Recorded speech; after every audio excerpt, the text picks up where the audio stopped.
E a palavra de Deus hoje para nossa reflexão encontra-se em Romanos, capítulo 8, versículo 31, que diz: Que diremos, pois, a estas coisas? Se Deus é por nós, quem será contra nós? Eu acredito que você já tenha ouvido esse versículo em alguma ocasião na sua vida. Eu acredito até que você o conheça também de cor. É um versículo muito profundo e o apóstolo Paulo, quando citou isso, ele citou de uma forma que é preciso que nós entendamos para que a gente possa ficar com o verdadeiro sentido na nossa mente e não praticar esse versículo de uma forma errônea.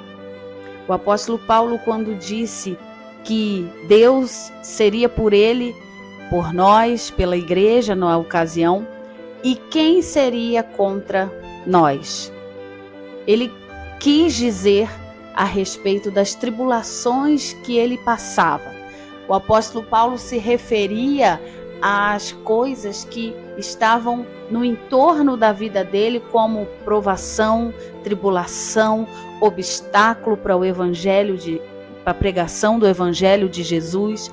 O apóstolo Paulo estava fazendo uma reflexão que nenhuma das provações que se aproximava dele ou da igreja de Cristo seria capaz de impedir o agir de Deus sobre a pregação do evangelho.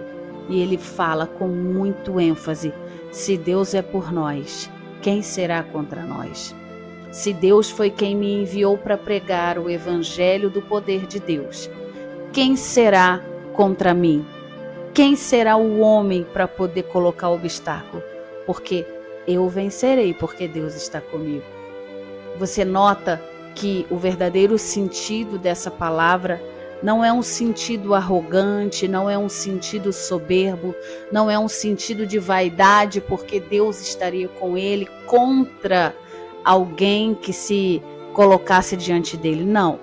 O sentido é aqui, é que Deus estaria sobre o propósito da pregação do evangelho e nada pararia ele, nem a igreja de Deus.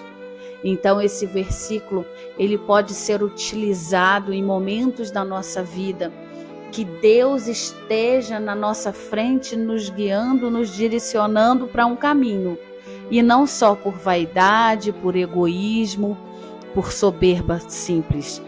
Muitas das vezes a gente usa e vê alguém usando esse versículo: Deus é na minha vida, então quem será contra mim? Não é bem assim. Depende muito do propósito que você está exercendo. Se esse propósito provém de Deus e qual é a finalidade desse propósito. Então, meu caro amigo que me escuta, Deus sim é soberano na nossa vida e Ele sempre vai estar nos protegendo. Mas o sentido da palavra, quando o apóstolo Paulo diz ela, não é num sentido egoístico e soberbo, que isso fique bem claro, mas ele estava falando de todos os reveses que os cristãos estavam passando naqueles momentos.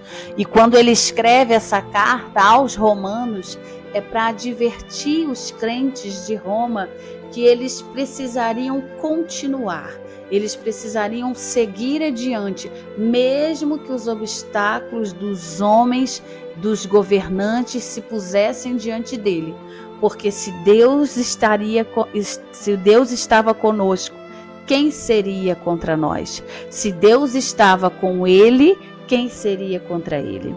Se Deus estava com a igreja, quem seria contra ela? Foi nesse sentido.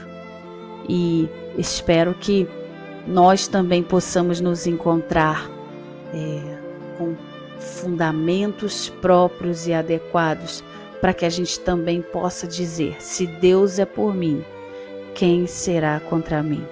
Não num motivo egoístico, mas um motivo que tem a finalidade de glorificar a Deus e exaltar o nome dele. Que Deus te abençoe. Um abraço para todos vocês.